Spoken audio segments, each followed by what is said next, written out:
Good morning, Mr. Kimbol. How are you doing today? Good, thank you. Well, I'm glad to see you again, and I want to hear more about your story and how you came to Christ and to God.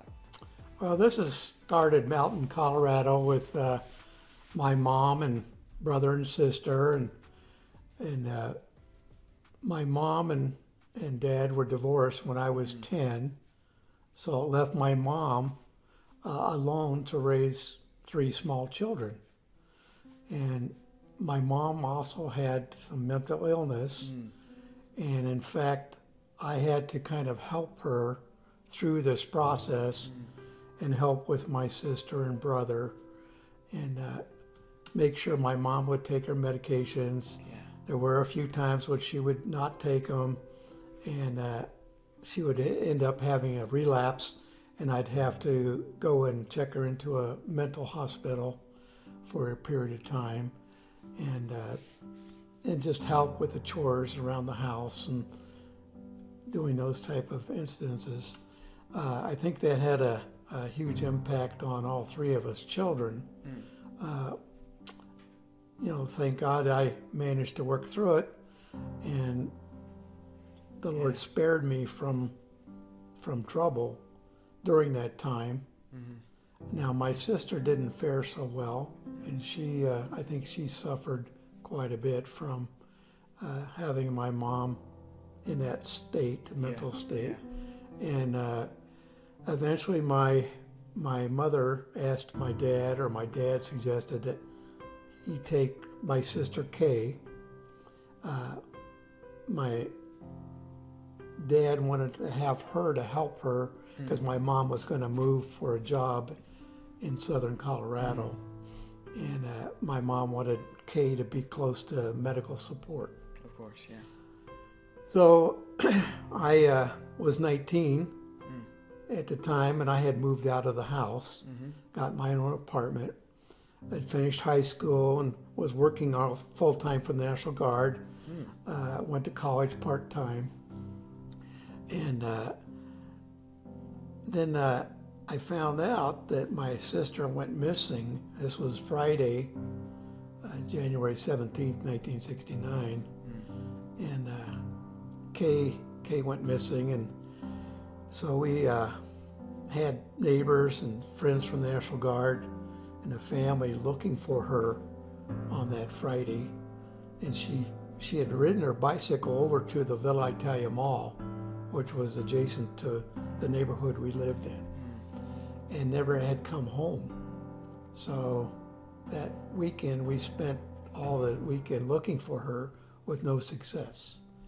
I went back to the mall on Sunday night, talked to a security guard about any trouble that had gone on at the mall since Friday. And he did mention one incident that happened in a gift card store. And I went to the card store and it was closed, so I went back Monday morning to talk to the manager and employees, and they explained to me that there was a young agitated girl and described my sister, and she had pulled the cards off the display and was yelling and pretty disturbed. And so they asked her to leave the store, as you could imagine.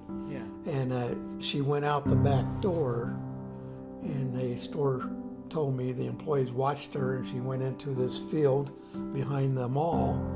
And so I decided to go ahead and just walk where they pointed out that she had, went to.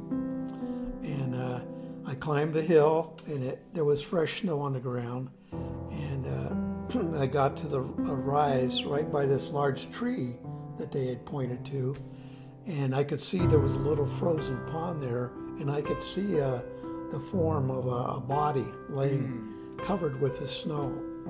And I just had this sickening feeling that was my sister.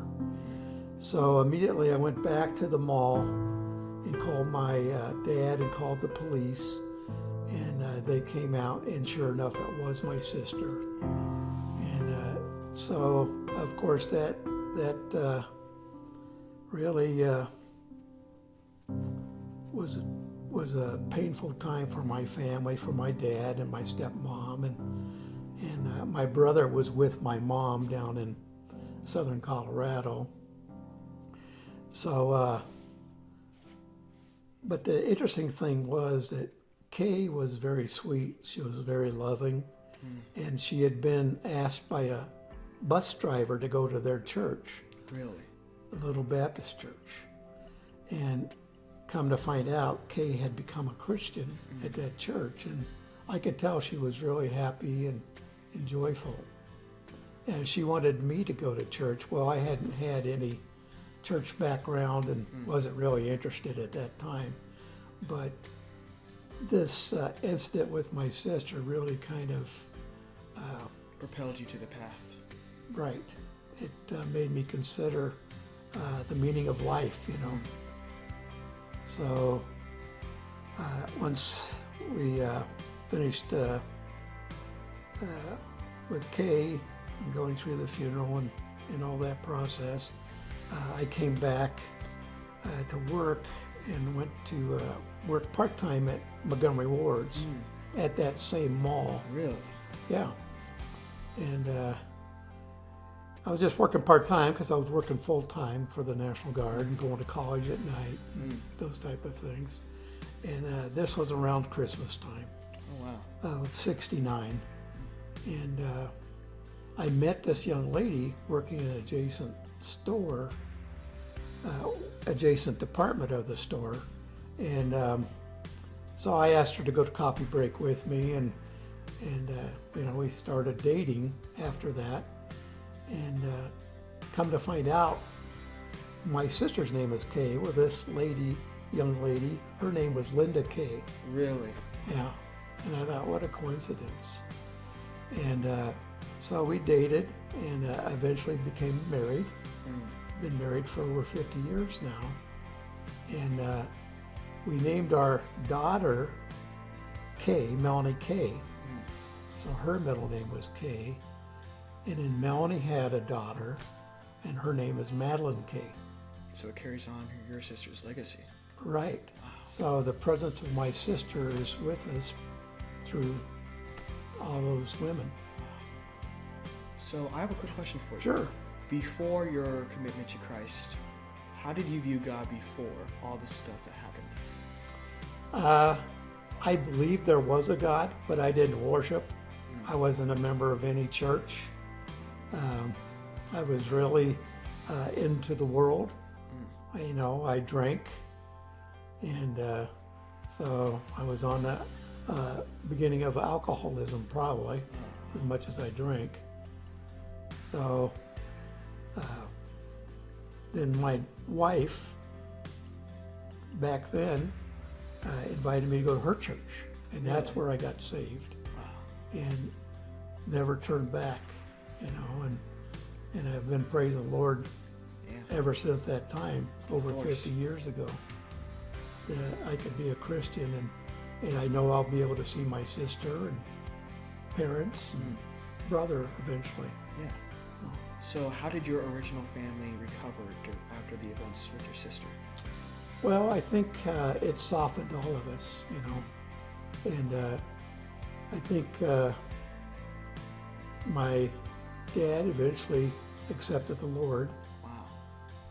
And he was on his deathbed, and I witnessed to him, and it was Father's Day, and I told him, I said, it would be a great Father's Day if you would come to know my Jesus. And he accepted the Lord, and so that was a wonderful thing for me. It must have been very powerful. It was. So do you think this story would help influence not only your family, but many other young people who are struggling with the aspects of tragedy and interacting it with God? Do you think your story will help them? Oh, absolutely. Well, I pray that it does.